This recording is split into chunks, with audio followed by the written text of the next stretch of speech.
భారతదేశంలో ఉగ్రవాదాన్ని ఫినిష్ చేయాలని రాహుల్ గాంధీ అదేవిధంగా మల్లికార్జున్ ఖర్గే ప్రధానమంత్రి కూడా ఆపరేషన్ సింధు చేయడానికి మేమందరం సహకరించినాం.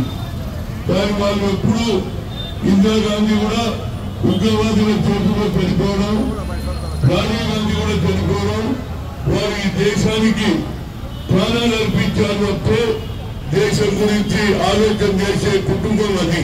కానీ వాళ్ళ పరిస్థితులు వేరే తీరుగా మాట్లాడుతున్నాయి. అయినా మేమందరం తప్పనిసరిగా ఉగ్రవాదాన్ని ఫినిష్ చేయాలనేదే ఈ సంకల్పం. ప్రతి ఒక్కరు కూడా ఈ ఉగ్రవాదాన్ని పారిపోతేనే అభివృద్ధి జరుగుతుంది.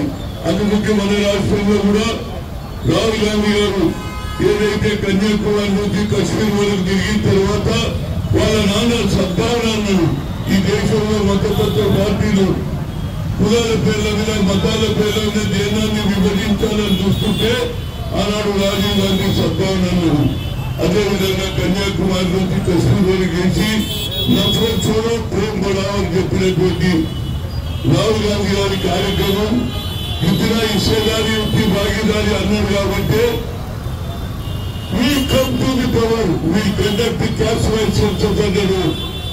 ఎవరు నరేంద్ర మోడీ 10 ఏళ్ళు ఉన్నా ఎన్నడూ కూడా కులగల గురించి ఆలోచన చేయలే, బడుగు బలహీన వర్గాల గురించి ఆలోచన చేయలే.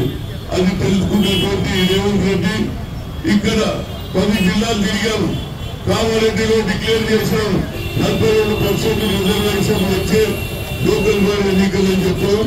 కనుక ప్రతి ఒక్కరు కూడా ఈ రాజీవ్ గాంధీ కళలు నిజం చేయాలని నిజంగా చెప్పాలంటే 18 ఏళ్ళలో యువకులకు ఓటకు ఆయననే ఇచ్చాడు. సాఫ్ట్వేర్ హార్డ్వేర్ తెచ్చాడు. చెప్పకుండానే కొన్ని లక్షల మందికి ఉద్యోగాలు వచ్చాయి.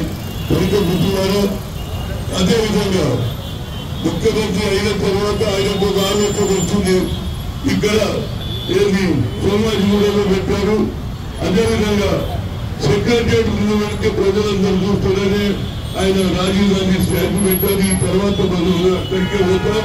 ఇప్పుడు మన శాసనసభ్యులు నాగేందర్ గారితో మాట్లాడవలసిన